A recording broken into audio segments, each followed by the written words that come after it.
मराठी भाषेचा प्रभाव हा फक्त मराठी माणसावरच नाही तर ब्रिटिशावरती कसा पडतो याचं एक उदाहरण सांगते. 1549 मध्ये जन्मलेला एक ब्रिटिश अनुयायी फादर थॉमस स्टीफन्स हा कॅथोलिक धर्माचा अनुयायी होता खरं तर.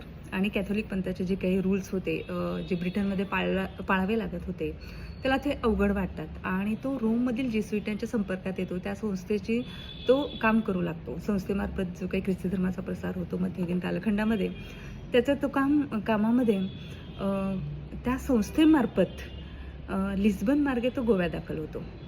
गोव्यात आल्यानंतर तेथील मराठी लोक आणि मराठी भाषा जे काही तो ऐकतो त्याने तो प्रभावित होतो.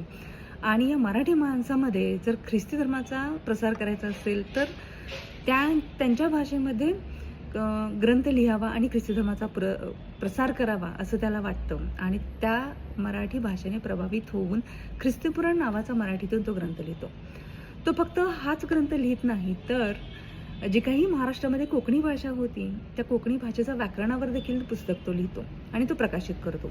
ख्रिस्तपुराण ग्रंथाचे प्रती आता शिल्लक नाहीत, ते मिळतही नाहीत, पण तो लिहित असताना त्याने जी लिहिलेली हस्तलिखिते आहेत ती गोव्याच्या काही भागामध्ये मिळालेली आहेत. त्या हस्तलिखितामध्ये मराठी भाषेविषयीचा वाटणारा त्याची जी आत्मीयता आहे ती आपल्याला वाचायला मिळते. मी थोडं त्याविषयी त्याने जे काही लिहिलेलं आहे ते मला एका पुस्तकामध्ये वाचायला मिळालं, ते मी तुम्हाला वाचून दाखवते. परमशास्त्र जगी प्रघाटी वेया, बहुता जना फलसिद्धी होवाविया. भाषा बांधुनी मराठीया, कथा निरोपिली. जैसी हरळा माझी रत्नकिळा, की रत्ना माझी हिरा निळा. तैसा भाषा माझी चोखळा भाषा मराठी. जैसी पुष्पा माझी पुष्प मोगरी, की परिमळा माझी कस्तुरी.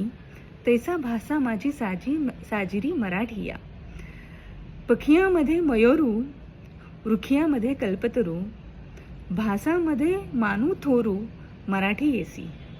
तारामध्ये 12 राशी, सप्तवारा माझी रवी ससी. या दीपीची या भाषामध्ये तैसी, बोली मराठीया. किती छान ना.